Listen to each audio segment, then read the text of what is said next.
안녕하세요. 소의 민준쌤입니다. 오늘은 9월 2차 기초디자인 정규 고2 작품을 가지고 평가하는 영상을 시작해 볼까 합니다. 전에 말씀드린 것처럼 저번 영상에서 개체 분석을 했지만 이 대지 저금통과 자동차 표지판, 자동차 핸드폰문을 부착하는 표지판 이름을 잘 모르겠어요. 그 친구와 스티커인데 제가 이번에 이제 학생들 시킨 작품들 중에서는 가장 괜찮은 작품들을 이제 가져왔는데 한 5장 정도, 4장 정도 되고 이게 가장 그나마 괜찮은 그림이에요.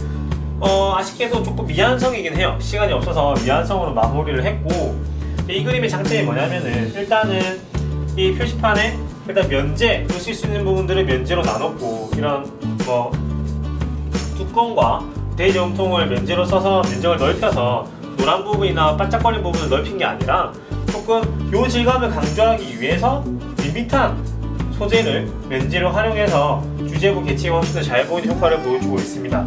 또 두 번째로는 이 점제 역할을 연장선을 그어봤을 때 주제부로 다 향하는 투시선들을 가지고 있고, 또 아이디어 중에서 이 구멍에 동전 대신 들어가는 연출을 보여주고 있습니다.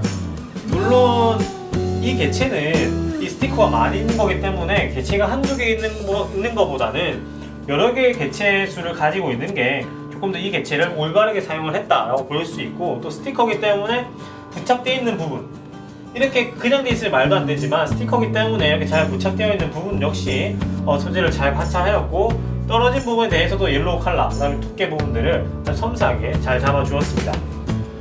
또 가장 이제 이 그림에서 흥미로운 거는 이 개체가 무겁다는 가정을 세우고, 그 개체가 내려갈 때 여기서 곡선적인 부분이 이 무거운 개체가 붙은 중첩적인 부분들에 눌러주고, 아닌 부분을 올려가서 이 대지 저금통이 굉장히 무거운 상태구나라는 것을 보여주고 있죠.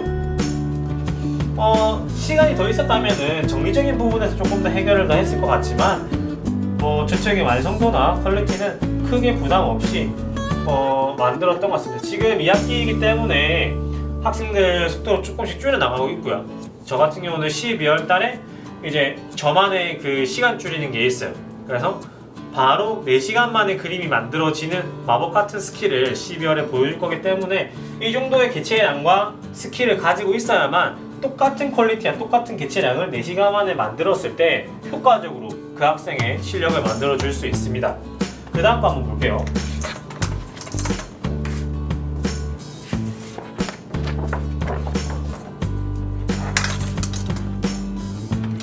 이 그림은 아까 봤던 요 그림과 달리 요 그림은 비치는 건 좀 없죠. 그래서 양감이 되게 잘 나와 있는데, 이 그림 같은 경우는 비치는 것도 잘 나와 있고 명암 대비도 명암 대비는 제가 살짝 손을 조금 봤어요. 근데 이 개체가 가지고 있는 표현력 역시 분명 학생이 스케치를 하고 학생이 먼저 저는 여기 블랙밖에 안 찍었습니다. 그래서 이 학생이 표현하고자 하는 이 주변부가 외운 것이 아니라 여기서 직접 학생이 고민해서 만들었다는 것을 잘 보여줬어요. 금속이라는 거는 이미지상으로 보면 비쳐 있는 것도 있고 없는 것도 있지만, 비쳐 있는 것만 외운 학생들 같은 경우는 이게 어울리지 않게 그림이 나와요. 그러면은 마이너스 요소가 되겠죠. 지금 학생 같은 경우는 요 주변 사물이 요 구성일 때 나올 수 있는 비침 현상을 그려주고 있고, 또 마찬가지 이 면제 활용이나 개체수, 그 다음에 여기 리얼한 실생활에서 보여줄 수 있는 연출을 잘 보여주고 있습니다. 하지만 요 그림에 비해서 이 학생 같은 경우는 살짝 감각적으로 이 개체나 배치를 하는데, 이 학생은 장점은 문제가 없어. 제가 그림 지적할 게 별로 없어요. 그러니까 마이너스 요소는 별로 없는데 플러스 요소도 같이 좀 없는 것 같아요.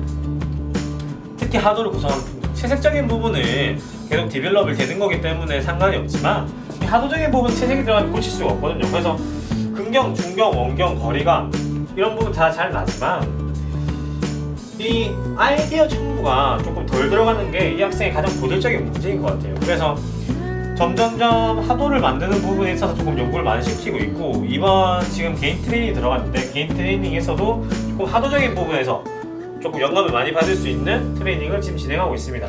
물론 이렇게 꾸며지는 부분 생각을 되게 많이 한 거죠. 하지만 색깔 때보다 스케치 하도를 구성하는 부분에 있어서 누가 봐도 개체 분석을 둘 다 했지만 그것을 표현한 것과 덜 표현한 것에 대한 그림 차이는 어마어마합니다. 그래서 개체 분석을 통해서 그것이 그림에 표현되지 않는다면 다시 그리고 다시 그리고 다시 그리는 작업을 좀 해주시는 게 좋을 것 같습니다. 멘탈을 같이 키워야 돼요. 자, 그 다음에 그냥 보세요.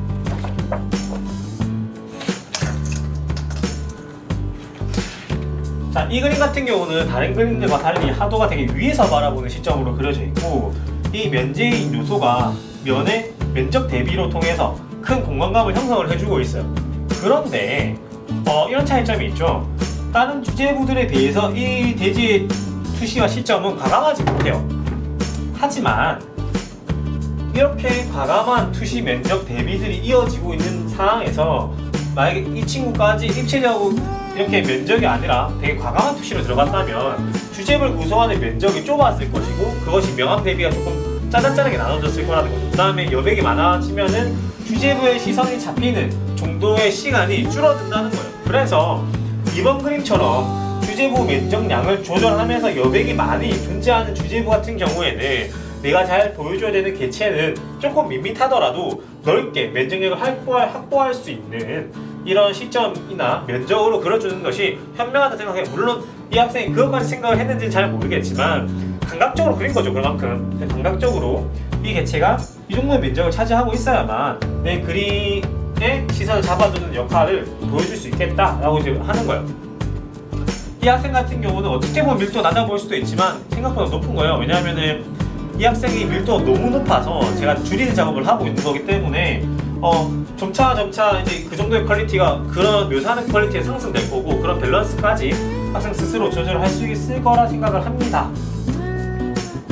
다른 그림들과 달리 연구를 되게 많이 했죠. 이렇게 개체 분석을 되게 FM으로 한 학생보다 조금 더, 물론 개체 분석을 통해서 무게감이 있는 개체를 그렸지만 이 친구 같은 경우는 어떻게 하면 조금 더 세련되게, 어떻게 하면 조금 더 남들이 하지 않는 하도를, 주제부 안에서도 어떤 형용사적 느낌이 들까, 이런 부분들을 고민을 많이 한 흔적이 보여요. 그래서 다음부터는 이 학생이 가지고 있는 가장 큰 문제점은 묘사하는 방식과 그 속도인데, 그 부분은 꾸준히 조율을 해 나가고 있습니다.